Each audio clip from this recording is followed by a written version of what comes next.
Capítulo 12. Pratas e opalas. Onde estava Dumbledore e o que andava fazendo? Nas semanas seguintes, Harry avistou o diretor apenas 2 vezes. Agora era raro ele comparecer às refeições, e Harry acreditou que Hermione teve razão ao afirmar que Dumbledore se ausentava da escola por vários dias de cada vez. Será que ele se esqueceu das aulas que Harry esperava que desse? Dumbledore disse que as aulas teriam uma ligação com a profecia. Harry se sentiu mais confiante, reconfortado, mas agora se sentia posto de lado. Em meados de outubro, aconteceu o primeiro passeio do trimestre a Hogsmeade. Harry tinha se perguntado se ainda seriam permitidos, dadas as medidas cada vez mais rigorosas em torno da escola, e ficou contente em saber que continuariam. Era sempre bom sair dos terrenos do castelo por algumas horas. Harry acordou cedo no dia do passeio, que amanheceu tempestuoso, e matou o tempo até a hora do café da manhã lendo seu exemplar de estudos avançados no preparo de poções. Não tinha o hábito de ficar na cama lendo livros escolares. Tal comportamento, dizia Rony com toda a razão, seria indecoroso em qualquer pessoa, exceto Hermione, que era mesmo esquisita. Harry, porém, tinha a sensação de que o exemplar de estudos avançados no preparo de poções do Príncipe Mestiço não era bem um livro escolar. Quanto mais o lia, mais se conscientizava da quantidade de informações que havia ali, não somente dicas providenciais e atalhos para o preparo de poções que lhe conquistavam uma reputação tão brilhante com Slughorn, como também pequenos feitiços e azarações anotadas à margem que Harry tinha certeza, a julgar pelos cortes e revisões, o próprio príncipe inventou. Harry já tinha tentado realizar alguns desses feitiços inventados.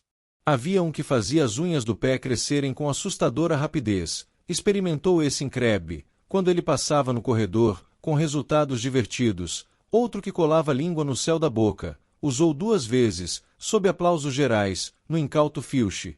E talvez, o mais útil deles, o abafiato, um feitiço que invadia os ouvidos de quem estivesse próximo com um zumbido indefinível, permitindo que se pudesse conversar longamente em aulas sem ser ouvido.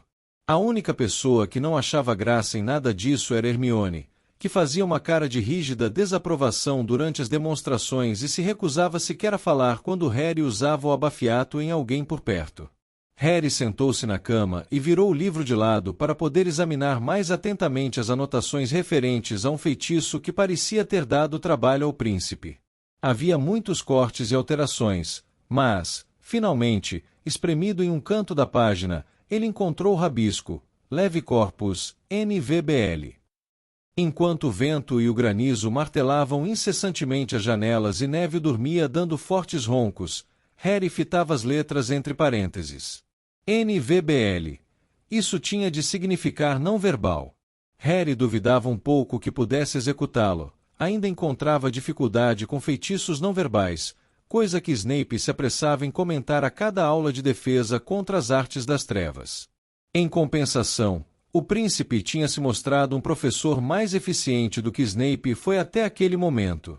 Apontando a varinha a esmo, Harry fez um curto gesto para o alto e disse mentalmente, Leve Corpus. Ai! Houve um lampejo e o quarto se encheu de vozes. Todos acordaram com o berro de Rony. Em pânico, Harry varejou longe os estudos avançados no preparo de poções. Seu amigo estava pendurado no ar de cabeça para baixo, como se tivesse sido guindado pelo tornozelo por um gancho invisível. Desculpe, gritou Harry, enquanto Dino e Simas davam grandes gargalhadas, e Neville se levantava do chão, pois caiu da cama. Calma aí, vou fazer você descer.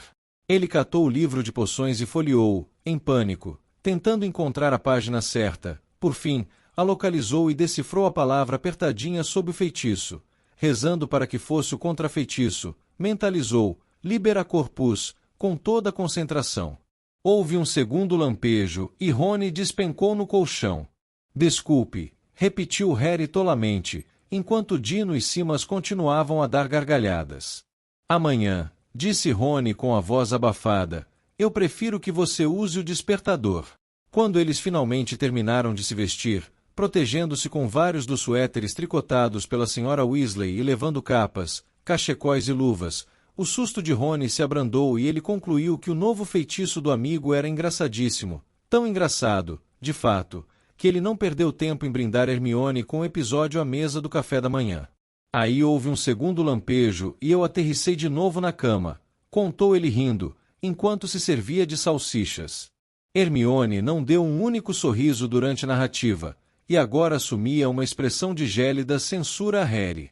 Por acaso, esse foi mais um feitiço daquele seu livro de poções? Perguntou. Harry fechou a cara para a amiga. Você sempre tira a pior conclusão, não é? Foi. Bem, foi, mas e daí?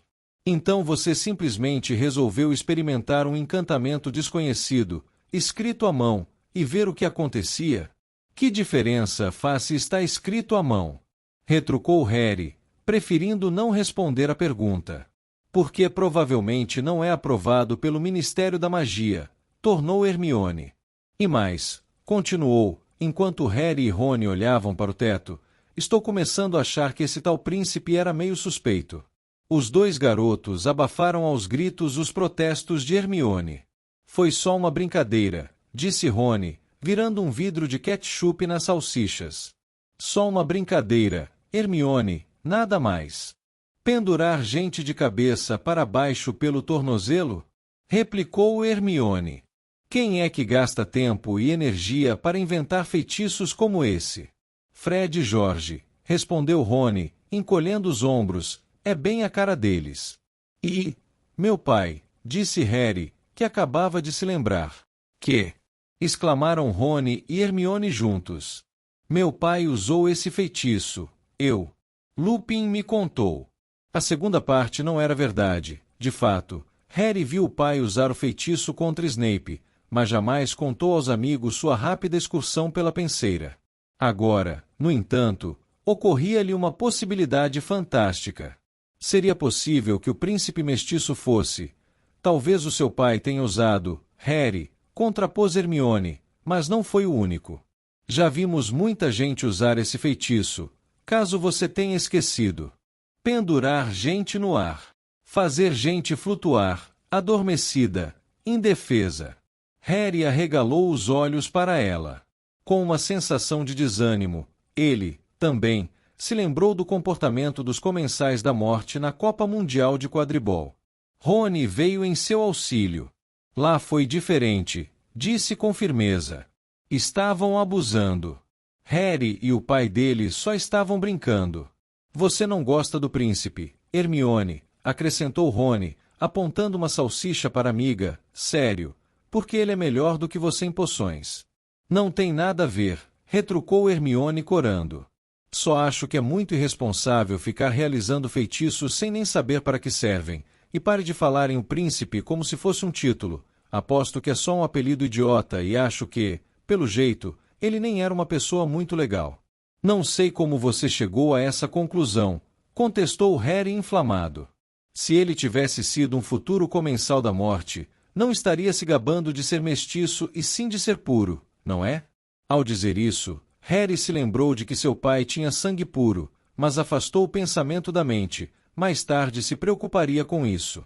Não é possível que todos os comensais da morte tenham sangue puro, não existem mais tantos bruxos de sangue puro, insistiu Hermione. Imagino que a maioria seja mestiça e finja ser pura. Só odeiam os que nasceram trouxas, e ficariam muito felizes em deixar você e Rony se alistarem. Nunca me deixariam ser um comensal da morte, respondeu Rony indignado, brandindo um garfo para Hermione e arremessando no ar um pedaço de salsicha que foi bater na cabeça de Ernesto Macmillan. Toda a minha família é traidora do sangue. Para os comensais da morte, isto é tão ruim quanto ter nascido trouxa. E eles adorariam que eu me alistasse, comentou Harry sarcástico. Seríamos grandes companheiros se eles não insistissem em me liquidar. O comentário fez Rony rir, até Hermione sorriu de má vontade, mas foram interrompidos pela chegada de Gina. Ei, Harry, me mandaram lhe entregar isso. Era um rolo de pergaminho com seu nome escrito em uma caligrafia conhecida, fina e inclinada. Obrigado, Gina. É a próxima aula de Dumbledore, disse Harry a Rony e Hermione, abrindo o pergaminho e lendo em silêncio. Segunda noite. Sentiu-se de repente leve e feliz. Quer se encontrar com a gente em Hogsmeade, Gina? Estou indo com o Dino, talvez a gente se veja lá, respondeu Gina, acenando para os três ao se afastar. Filch estava parado às portas de Carvalho, como sempre, verificando os nomes dos alunos que tinham permissão de ir a Hogsmeade. O processo demorou ainda mais do que o normal porque o zelador estava verificando todo mundo 3 vezes com o seu sensor de segredos. Que diferença faz se estamos contrabandeando objetos das trevas para fora da escola? Quis saber Rony, olhando apreensivo para o sensor de segredos. Deviam era verificar o que trazemos para dentro, não? O atrevimento lhe custou umas cutucadas a mais do sensor, e ele ainda fazia caretas de dor quando saíram para enfrentar o vento e o granizo. A caminhada até Hogsmeade não foi agradável. Harry cobriu o maxilar com o cachecol. As partes expostas do corpo logo ficaram ardidas e dormentes. A estrada para a aldeia estava repleta de estudantes curvados contra o vento cortante. Mais de uma vez, Harry se perguntou se não teriam se divertido mais na sala comunal aquecida, e quando, por fim, chegaram a Hogsmeade e encontraram azoncos, logros e brincadeiras fechada com tábuas, ele achou que era uma confirmação de que o passeio não seria divertido. Rony apontou com a mão protegida por uma grossa luva para dedos de mel, que felizmente estava aberta, e Harry e Hermione entraram em sua esteira na loja apinhada de gente. Graças a Deus, estremeceu Rony, quando foram envolvidos pelo ar quente recendendo a caramelos. Vamos passar a tarde inteira aqui. Harry, meu rapaz, trovejou uma voz às suas costas. Não, murmurou Harry. Os 3 se viraram e deram com o professor Slughorn, com um enorme gorro de peles e um sobretudo com uma gola igual. O professor ocupava, no mínimo, um quarto da loja e segurava uma sacola de abacaxi cristalizado. Harry, você já faltou a 3 dos meus pequenos jantares, disse Slughorn, dando-lhe um cutucão cordial no peito, com o dedo. Não vai adiantar, meu rapaz, estou decidido a fazê-lo comparecer. A senhorita Granger adora os jantares, não é verdade? Sim, concordou Hermione em defesa, são realmente. Então por que você não vem também, Harry? Quis saber Slughorn. Bem, tenho tido treino de quadribol, professor, respondeu Harry, que, na verdade, andava marcando treinos todas as vezes que Slughorn lhe enviava o pequeno convite com a fita roxa. Com essa estratégia, Rony não se sentia excluído, e, em geral, eles davam boas risadas com Gina, imaginando Hermione trancada com McLaggen e Sabine. Bem, depois de tanto esforço, espero que vocês ganhem o primeiro jogo. Mas uma diversãozinha nunca fez mal a ninguém. Então, que tal segunda noite? É impossível que você queira treinar com esse tempo. Não posso, professor, tenho um compromisso com o professor Dumbledore para a mesma noite. Que falta de sorte outra vez, exclamou Slughorn dramaticamente. Bem, você não pode me escapar eternamente, Harry. E com um aceno régio, o professor saiu da loja, dando a Rony a mesma atenção que daria a um torrão de barata. Não acredito que você tenha se livrado de mais um, comentou Hermione, sacudindo a cabeça. Não são tão ruins assim, sabe? Às vezes são até divertidos. Então, viu a expressão no rosto de Rony. Olhem, eles têm penas de açúcar de luxo. Devem durar horas. Feliz que Hermione tivesse mudado de assunto, Harry mostrou muito mais interesse nas novas penas de açúcar extra-grandes do que normalmente mostrava, mas Rony continuou cismado e apenas sacudiu os ombros quando Hermione lhe perguntou aonde queria ir em seguida. Vamos ao Três Vassouras, sugeriu Harry. Deve estar aquecido.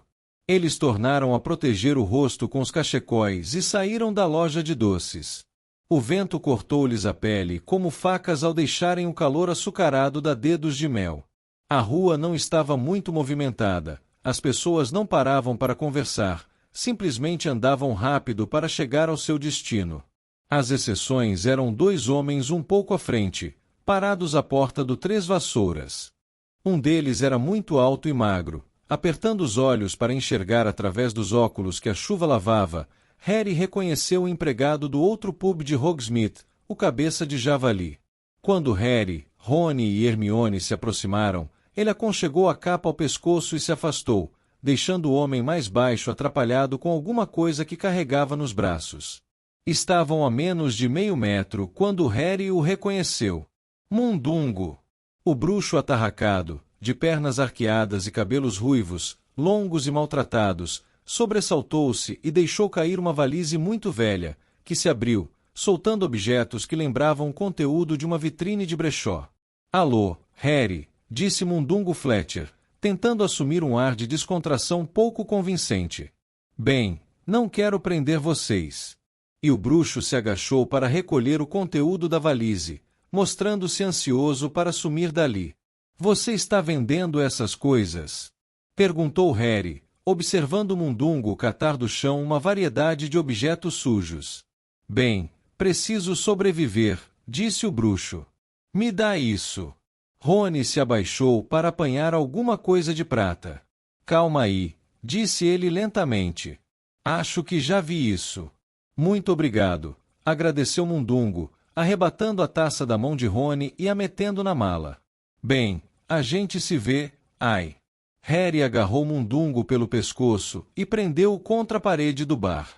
Segurando-o firmemente com uma das mãos, puxou a varinha. Harry, guinchou Hermione. Você tirou isso da casa de Sirius, exclamou Harry, cujo nariz quase encostava no do bruxo, aspirando um fedor de bebida e fumo curtido. A taça tinha o brasão da família Black. Não, gaguejou Mundungo, que foi ficando gradualmente púrpura. Que foi que você fez? Voltou lá na noite em que ele morreu e limpou a casa. Rosnou Harry. Não. Me entregue isso. Harry, não faz isso, esganiçou-se Hermione, quando o rosto de Mundungo começou a azular. Ouviu-se um estampido, e Harry sentiu suas mãos voarem para longe do pescoço de Mundungo. O bruxo, ofegando e cuspindo, passou a mão na mala caída e em seguida desaparatou. Harry xingou aos berros, girando o corpo para ver aonde foi Mundungo. Volte aqui, seu ladrão. Não adianta, Harry. Tonks se materializou do nada, seus cabelos sem cor molhados de granizo. A essa altura, Mundungo provavelmente já está em Londres, não adianta gritar. Ele afanou as coisas de Sirius. Entendo, mas mesmo assim, disse Tonks, que parecia não ter se perturbado com a informação, você devia sair do frio. E ficou observando-os cruzar a entrada do Três Vassouras. No instante em que entrou, Harry explodiu. Ele estava afanando as coisas de Sirius. Eu sei, Harry, mas, por favor, não grite, as pessoas estão olhando, sussurrou Hermione.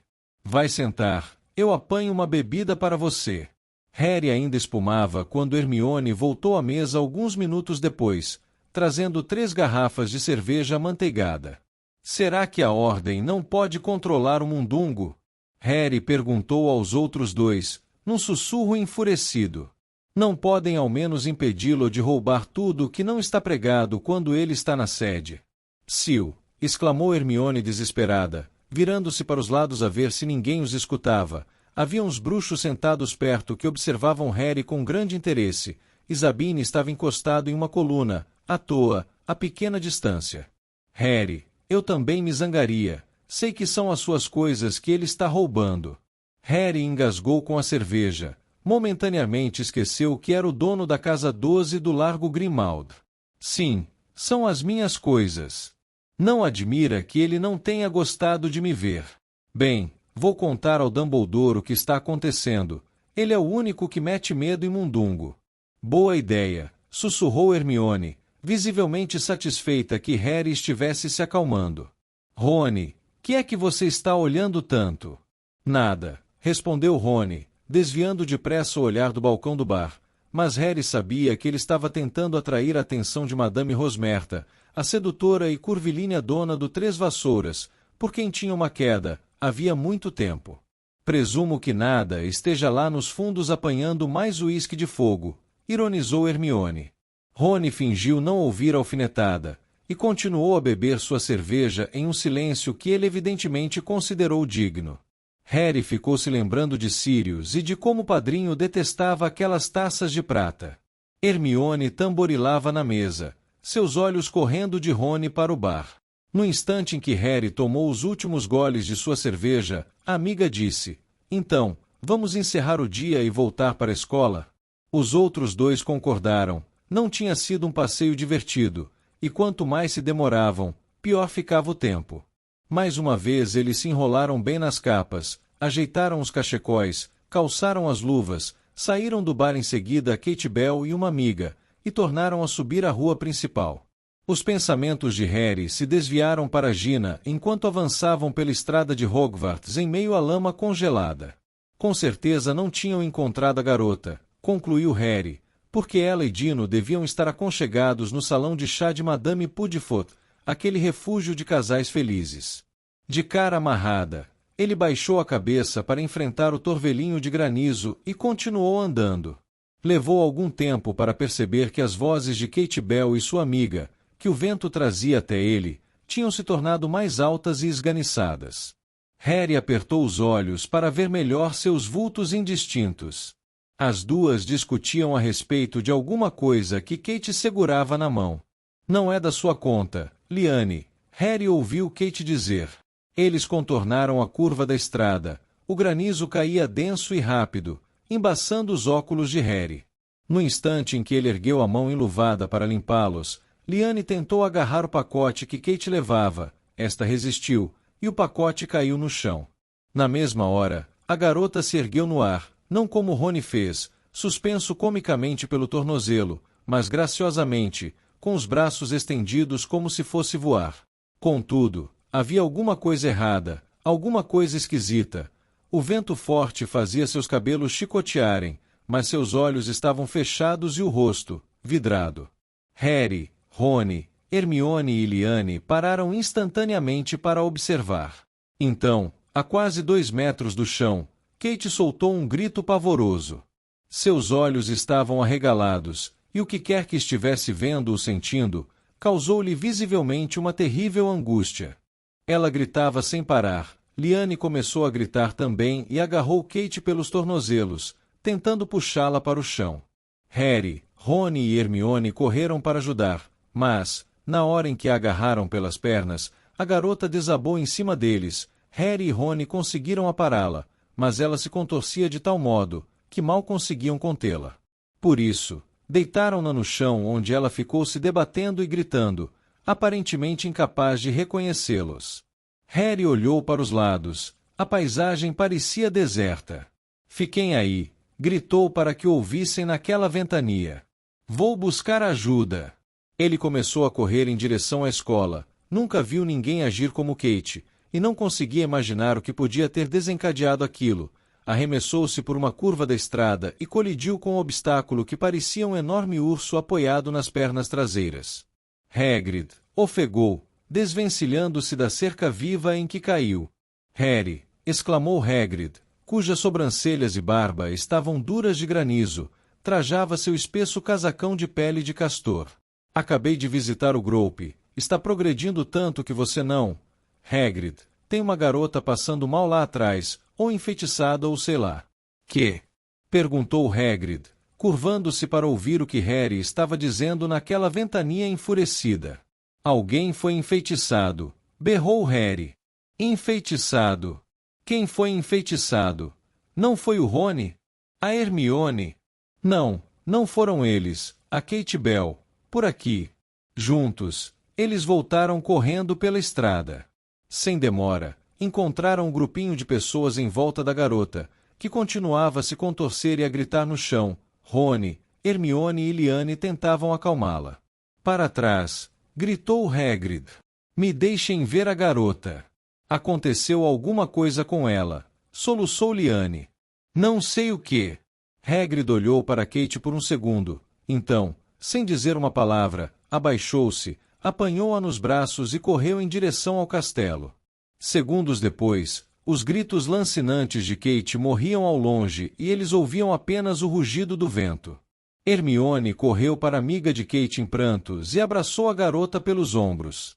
Você é a Liane, não é? A garota confirmou. Aconteceu de repente ou... Foi quando aquele embrulho rasgou, soluçou Liane, apontando para o embrulho de papel pardo agora empapado no chão, que se abriu revelando um brilho esverdeado. Rony se abaixou com a mão estendida, Mas Harry agarrou-o pelo braço e puxou-o para trás. Não mexe nisso. Ele se agachou. Pelo rasgão, via-se um requintado colar de opalas.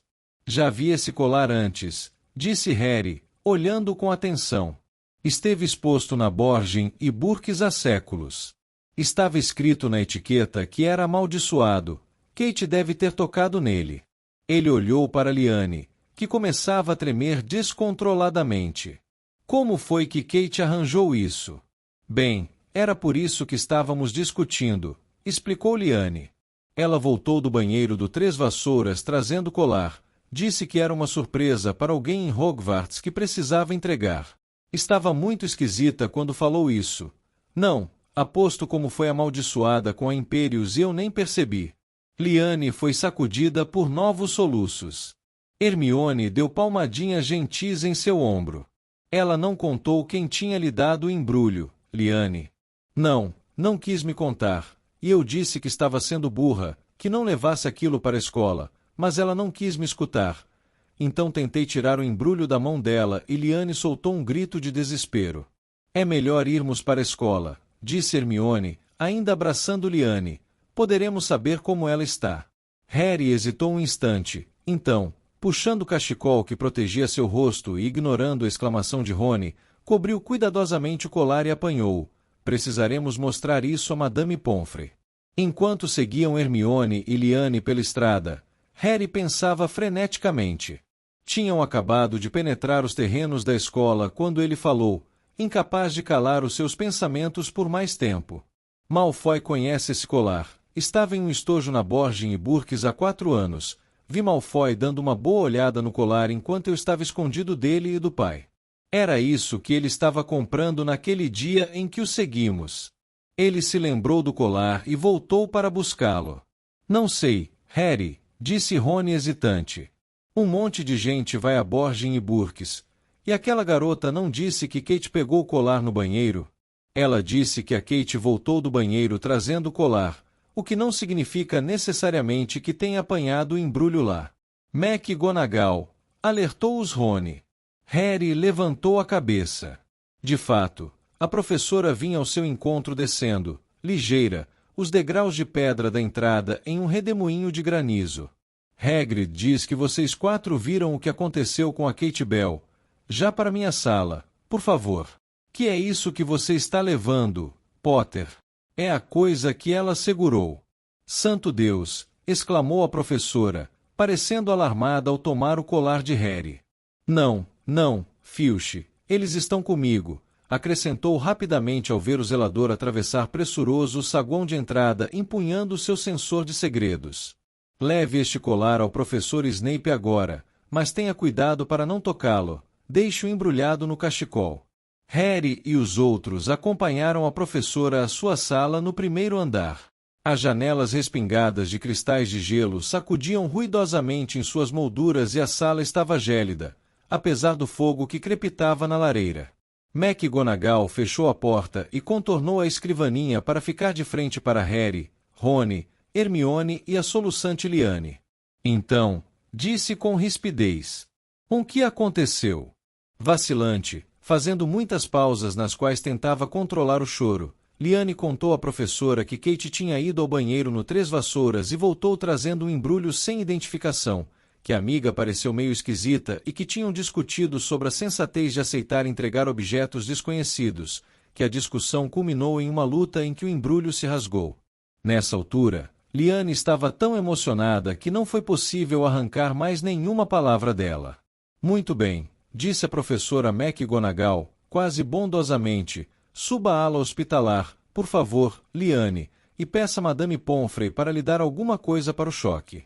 Quando a garota se retirou, a professora McGonagall voltou sua atenção para Harry, Rony e Hermione. O que aconteceu quando Kate tocou o colar? Ela subiu no ar, respondeu Harry, antes que os outros 2 pudessem falar.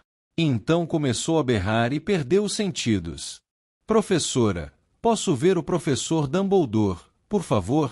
O diretor estará ausente até segunda-feira, Potter, informou ela, parecendo surpresa. Fora! Repetiu ele com raiva. Sim, Potter, fora, enfatizou a professora com sarcasmo. Mas qualquer coisa que você tenha a dizer sobre este horrível incidente certamente poderá ser dito a mim. Por uma fração de segundo, Harry hesitou. A professora McGonagall não inspirava confidências, embora Dumbledore fosse, sob muitos aspectos, assustador, parecia menos inclinado a desprezar uma teoria, por mais mirabolante que fosse. Mas era uma questão de vida ou morte, e não era hora de se preocupar que rissem dele. Acho que Draco Malfoy deu aquele colar a Kate, professora. A um lado dele, Rony coçou o nariz visivelmente constrangido, do outro, Hermione arrastou os pés como se quisesse dar distância entre ela e Harry. É uma acusação muito séria, Potter, disse a professora McGonagall, depois de uma pausa escandalizada. Você tem alguma prova? Não, mas... E ele contou que seguiu Malfoy a Borgin e Burkes e escutou a conversa entre o garoto e Borgin.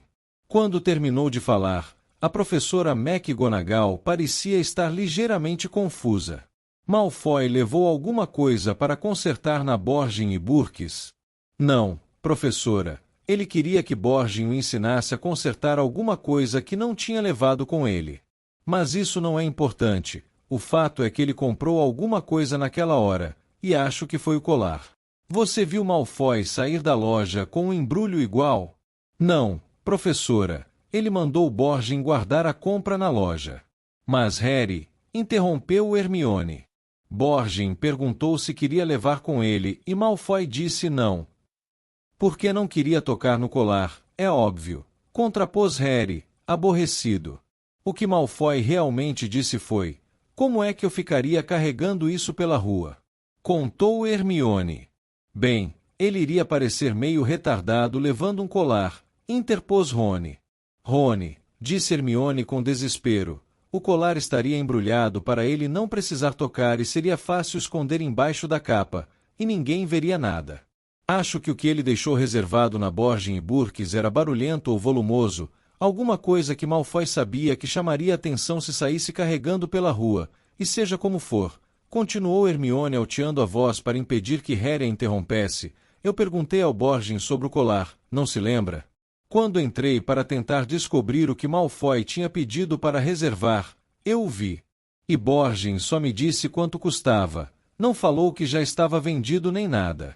Ora, você foi muito óbvia, ele percebeu qual era sua jogada em 5 segundos, claro que não ia lhe dizer, mas Malfoy poderia ter mandado buscar uma vez que... Já chega, disse a professora McGonagall, quando Hermione abriu a boca para retorquir, furiosa. Potter, eu agradeço ter me contado isso, mas não podemos acusar Malfoy simplesmente porque ele visitou a loja onde o colar poderia ser comprado. Isto provavelmente se aplicaria a centenas de pessoas. Foi o que eu falei, murmurou Rony. E seja como for, este ano implantamos medidas de segurança rigorosas na escola. Não creio que o colar pudesse ter entrado sem o nosso conhecimento. Mas, e além disso, disse a professora McGonagall com um ar inabalável, o Sr. Malfoy não esteve em Hogsmeade hoje. Harry olhou a boquiaberto e menos seguro. Como é que a senhora sabe, professora? Porque ele estava cumprindo uma detenção comigo. É a segunda vez seguida que não termina os deveres de casa. Portanto, obrigada por ter me contado suas suspeitas, Potter, concluiu passando decidida pelos três, mas preciso ir à ala hospitalar me informar sobre Kate Bell. Bom dia para todos. Ela segurou aberta a porta da sala. Os garotos não tiveram escolha senão sair calados. Harry ficou zangado com os outros dois por se aliarem a McGonagall. No entanto, sentiu-se compelido a entrar na conversa quando começaram a discutir o que aconteceu. Então, a quem vocês acham que a Kate tinha de entregar o colar? Perguntou Rony, enquanto subiam as escadas para a sala comunal. Só Deus sabe, exclamou Hermione. Mas quem quer que tenha sido escapou por pouco. Ninguém poderia ter aberto aquele embrulho sem tocar nele. Há um monte de gente, disse Harry. Dumbledore, os comensais da morte teriam adorado se livrar dele, deve ser um dos seus alvos preferidos. Ou Slughorn, Dumbledore acha que Voldemort realmente o queria, e os comensais não devem ter ficado satisfeitos quando ele se aliou a Dumbledore. Ou você, lembrou Hermione, perturbando-se. Não podia ter sido ou, na estrada, a Kate simplesmente se viraria e o entregaria a mim, não é? Eu estava atrás dela o tempo todo desde que saímos do Três Vassouras. Faria muito mais sentido entregar o embrulho fora da escola, já que o Filch está revistando todo mundo que entra e sai. Por que será que o Malfoy a mandou levar o embrulho para o castelo? Harry, Malfoy não esteve em Hogsmeade, lembrou Hermione, dessa vez batendo o pé de frustração. Então deve ter usado um cúmplice, Crabbe ou Goyle, ou, pensando bem, até outro comensal da morte, deve ter um montão de companheiros melhores que Crabbe e Goyle agora que se alistou. Rony e Hermione trocaram olhares que diziam claramente não adianta discutir com ele. Sopa da coroação, disse Hermione com firmeza ao chegarem à mulher gorda. O retrato girou, admitindo-os à sala comunal. Estava repleta e cheirava roupas úmidas. Muitas pessoas pareciam ter regressado a Hogwarts mais cedo por causa do mau tempo. Mas não havia burburinho de medo nem de especulação. Obviamente, a notícia do que aconteceu a Kate ainda não tinha se espalhado. Mas, quando a gente para e pensa, não foi um ataque muito inteligente, comentou Rony, arrancando com displicência um calouro de uma das confortáveis poltronas junto à lareira, para poder se sentar. O feitiço nem chegou ao castelo. Não é o que a gente poderia chamar de infalível. Tem razão, concordou Hermione, empurrando Rony para fora da poltrona e tornando a oferecê-la ao calouro. Não foi muito bem pensado. E desde quando Malfoy é um dos grandes pensadores do mundo? Perguntou Harry. Nem Rony nem Hermione lhe responderam.